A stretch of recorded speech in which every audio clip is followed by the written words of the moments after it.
I'm Gabby. And we just wanted to make a little video to talk about a retreat that we're going to be running in March to Vrindavan, India, and a little bit about our story, a little bit about what we'll be doing, and you know, hopefully it will help answer any questions for those of you that are thinking about the trip or interested in going to India. Yeah, so I mean, it's a big deal to go.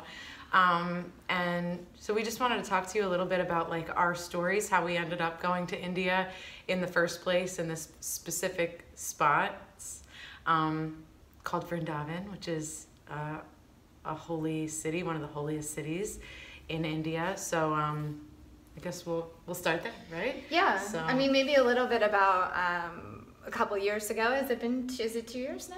Yeah, 2 years. Yeah, 2 years ago, Gabby, myself, and our friend Nicole ended up taking a trip, not ever thinking about running a retreat, but we ended up taking a trip to India that really Gabby piloted on taking a leap. I went to like drop off my master's thesis paper because my advisor happened to be there, and it was just one of these things. And I think Shannon and I, we both talked about having this same sort of experience of like, there's a place that you hear about like your whole life and you study, you know, yoga, so it's Indian things and you're reading these classical Indian texts, and then you hear about it, but there was never that like pull to go until the moment that there was. And this trip just presented itself, and so I knew my advisor was going to be there, and he doesn't do anything by email. Like, he didn't want to read, like I couldn't just send it to him through email. He wanted a paper copy, so I was like, well, what if I hand deliver it? Not because I had to do that, obviously, but because it just felt like the perfect time to go. I guess I felt like that call. If I don't go now, when am I going to go?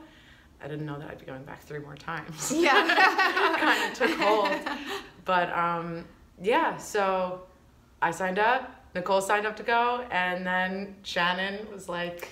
Yeah, same thing. I really, honestly, I didn't ever have a desire to go to India, although everyone always asked, especially being a yoga teacher. They're always asking when you're going to go, and same as Gabby was saying, it just didn't call to me until that moment when I walked in the studio and Gabby and Nicole were going, and, you know, I think I made a joke like, oh, maybe I'll join you guys, and Gabby, and in her beautiful way, was just like, yes, you know, you have to come. And then it sort of became reality. And I have 2 small kids, and I thought, I can't go away for 2 weeks, you know, and I ended up going home and sitting down on the couch and just opening up a calendar. And in the calendar, it was the time I'm divorced, and my kids were with my ex all but 3 of the days. And so all of a sudden it became easy to go, and I think by that night I had bought my plane ticket, and that's kind of how it happened. We had no idea, you know, a week before that we'd be going to India, and you know, it was like that was it.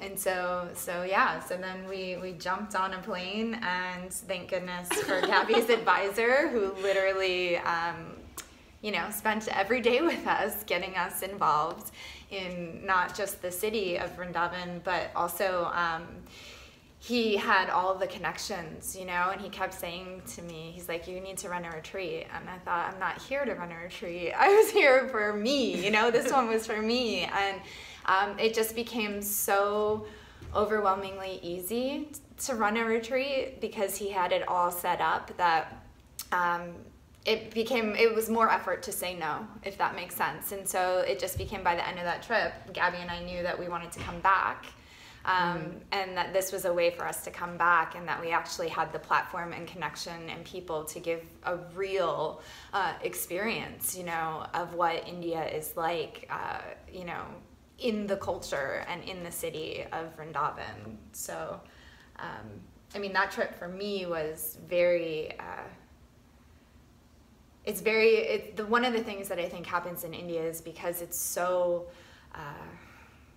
there's nothing to compare to, there's nothing that reminds you of home, there's nothing that reminds you of America whatsoever, that I wasn't thinking about my kids or my family, or I wasn't reminded of anything. I had no memories, you know, nothing was reminding me of anything because everything was new, and it just forces you to fully be in the present. And I think there's such chaos going on that you become the calm in the center, and that calming and that presence is really a gift that I have never ever been able to feel anywhere else, and it's indescribable really what happens. And you know, I think it's that I'm not sure if it would have happened if I didn't have the call to go. You know, like I always tell people when they're interested in the trip, if you have the call, then you go, and if you don't.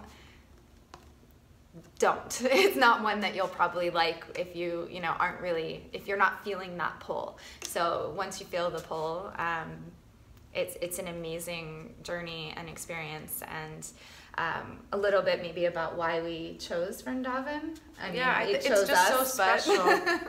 I'm so just overjoyed, like, with what it is that we offer, because and really because of this gift that we've been given to have these connections and stuff. Because there are places there's a ton of places to retreat in India, and they're very geared towards Westerners, and so there's a bit of like, I don't know if sugar coating is the right word, but you know, it's geared toward, and that's not what we wanted. You know, we wanted to give people a really authentic experience. That's the gift that we had, is that, you know, you get to step into what it is, what yoga means there, not what Westerners who do yoga here want over there. So it's really special. What yoga means there is really not about a heavy asana practice or yoga poses at all. The place that we're going, Vrindavan, is heavily steeped in the Bhakti yoga tradition, so the yoga of love and devotion, and it's powerful and palpable to be in the city that is just practicing yoga, practicing this love and devotion 24 hours a day. You can't not feel it. So you get to experience that there. We have Swami Satyanaraya Dasa, and he's the guru of the ashram that we stay at and study at and eat at, and he's brilliant and trained not only classically but also kind of like up to regular academic standards too in India and here. So that being said, he can really relate and play that, like, put on those two hats of like traditional Indian study and deliver that to us, but in a way that's super accessible and understandable. That's a huge gift, to be able to study with him. Yeah, when we ran it last year, we weren't sure how many classes to have, and the one request we got after, you know, coming back was that people wish that they had more classes with him. That's how amazing he is. And so, yeah, it's an amazing gift. He's a brilliant teacher and super relatable. And that's right at the ashram, and the beauty of this particular ashram as well, not only him, but the way that he holds his presence is that you know, we get to be exactly who we are as a group. He's not looking for, you know, lifelong students or anything like that. I mean, he's just like a regular guy, and, you know, we're in the ashram being ourselves, and it's a really beautiful space to begin to see, you know, how yoga was taught, and to learn from a real master and a real teacher, and also feel comfortable, you know, being where we are, where you are in your own practice and your own interest. It's also, there's an Ayurveda clinic right there as well. So everybody loves. Yeah, so you can go and, like, you know, you go and get a treatment. I guess it's a treatment. Different for everybody depending on you. Yeah, they just look at you and take your pulse, and then all of a sudden you end up, you know, getting prescribed something, and it's a wonderful, amazing, very unique experience, you know, and that's really maybe the real thing about India is that you're getting experience. I mean, it is experience from the beginning of the morning to when you wake up. I mean, there's just constant, you're in it, you know. To the temples, we go to temples, you know, we get to be around town, there's shopping, so much culture, so much, I don't know, do you want to talk a little bit about Krishna and why? I mean, on a basic level? I mean, if... Sure. So in Vrindavan, it's a city completely devoted to Krishna. One thing that I always heard of Hinduism as like a polytheistic religion, and I was just, interested to learn that it's like religious scholars don't consider it that. That there's like in all different areas, right? There's different gods that are seen as like the God. And so in Vrindavan, it happens to be Krishna. And so that's what this whole city is pulsating with, is the love and devotion to that God, Krishna, and Radha, which is the female version of Krishna. And so... And it's where he was a child growing up, so there's lots and lots of stories, that we're going to actually help the group that does come prepare a little bit this year and learn some of those stories. So it's got that childlike, joy as well. Fun God. He's super fun. Steals butter, my favorite. Goes around, creating havoc and chaos, so like for adults, which is, what kids are great at, and I think it just reminds us to enjoy our life. I mean, that's what I get from it. Is it just reminds me not to be so serious. The Leela. So all these stories about like his childhood, and they're all taking place at different places in the city that we'll go see, and they call it his Leela. It's like Krishna and Radha's play together. And so when you go to Vrindavan, they say, have an excellent Leela. Yeah. Yeah. Wishing you a beautiful Leela. Because that's what this is for us too, is divine play. Yeah. Yeah, we feel, I'm so excited that we get to go back again. But, what else? I mean, there's also, you will go to a cow sanctuary, and that's like one of my absolute favorite things. I swear I fell in love with cows the first time I came, the first time I went. And that's a beautiful gift. We'll visit like a girls' school. So you really get to learn about some of the things that, are happening culturally as well. Of course, we go to the Taj Mahal, which is, people love the Taj Mahal, and, definitely, it's not far from where we are, so you have to go, once you're there. Elephants. You get to watch the elephants, take care of them. Sanctuary, and so, I mean, there's some really great highlights, some spiritual walks around the town. You really get to see not only... there's so many different things that we do. It's so hard to talk about. I mean, honestly, India is very hard to talk about because it is the experience. And no matter what you hear and what you've been told, you can't really prepare for it. So I don't like to, it's hard because you can't talk about it. And I also don't like to tell people too much so that there's expectations, but it's, what you get to see from even just the level, I have to say, it's like, I say this all the time, but India to me is just reality in your face. You get to see the love, the devotion, the joy, the beauty, but you also get to see poverty, and you get to see, struggle, and you get to see, poop. I mean, you just do, it's not... it's all at once. You're not going to it's not the kind of trip that you're going to bring your curling iron and do your hair.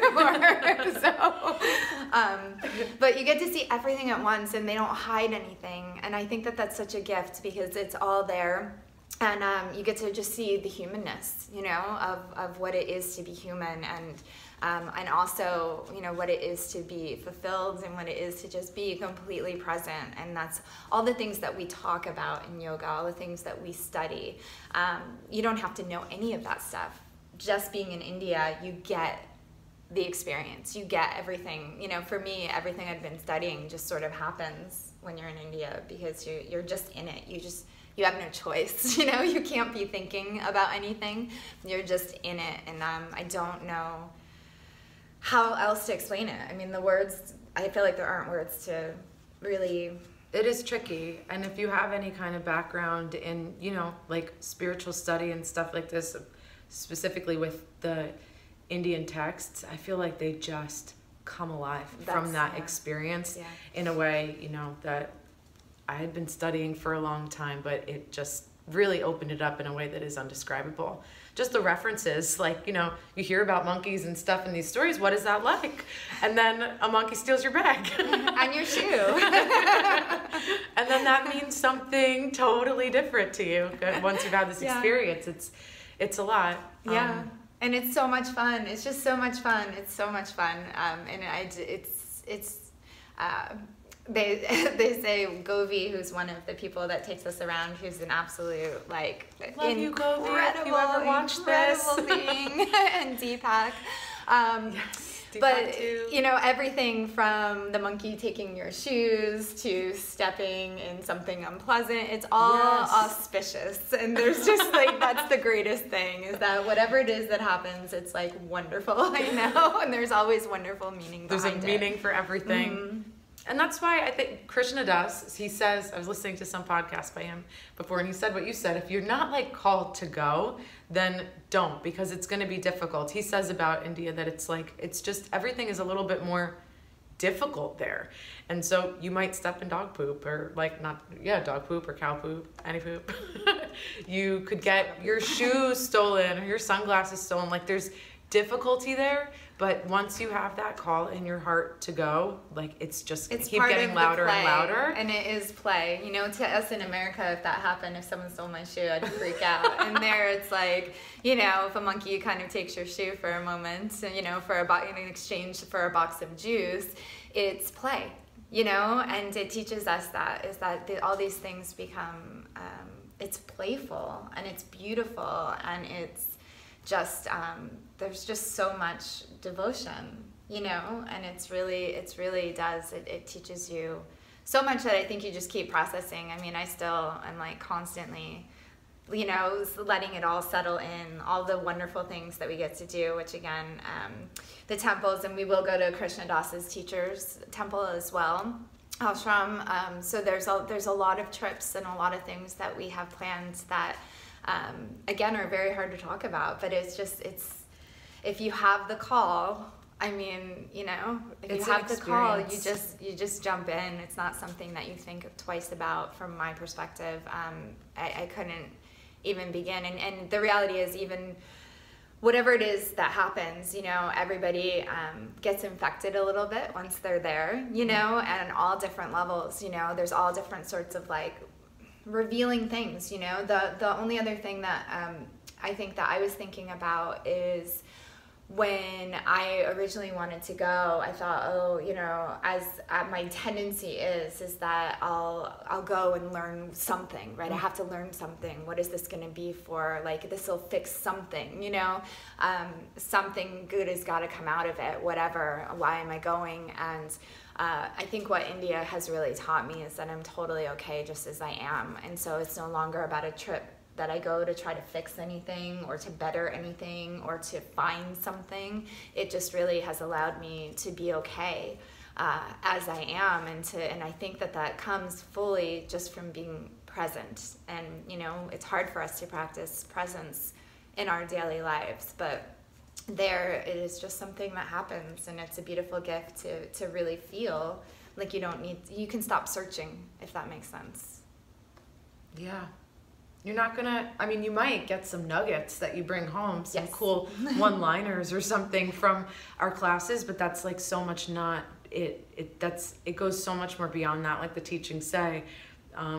It transcends, you know, verbal things. That's why it's so difficult to talk about, but it transcends like your notions of good or bad. Like, this is a good or a bad experience that I had. It's not that. It's just something that you take in your heart, and it's there forever.